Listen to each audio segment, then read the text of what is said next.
Yeah, March 9th. My third update this morning, 2025. Talking on iditarod, obviously. Other guys to watch. Looking down, we got Michelle Phillips has got 14. I think Paige has 13 dogs. Down the line, Nick Petit's got 14 dogs. Like I said, a little bit back, but they look really nice moving. When I saw him coming in, almost like moving too fast. He's letting him run into the checkpoints. I know he always does that. But then Travis Beals also down. I think he's got 14 dogs, and he already took his 8-hour layover. So Jesse Holmes, those race leaders, also in addition to the 24-hour layover, have to take a 8-hour layover out there on the Yukon River somewhere. So Bill's already got that under his belt. 14 dogs still in the line. And again, just like I say, there's quite a bit of people. Ryan Rankin in there with 12 dogs. You know what I mean? Nick with 14, moving really nice. Back a little bit. Will they be able to close the distance? Is the question that hovers over this.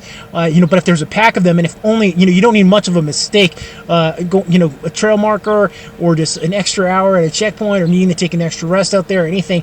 That pack will be able to potentially close with Paige, Michelle, Matt Hall, and Jesse Holmes. You know what I mean? If they want to, and if they are able to. You know what I mean? So the race is not over in any shape or form here in Iditarod 2025. Like I say, there's a dozen teams there, and half a dozen that I think can, if they really want to, make a move to try to press and to catch those front four runners. Jesse Holmes, Matt Hall, Paige Drobny, and Michelle Phillips. And Paige and Michelle are up on dogs, even though Matt's down to 11. 11's still a team. I mean, he's not a big guy. He can make a lot happen with 11, but Paige with 13 and Michelle with 14, Nick Petit with 14, Travis Beals with 14.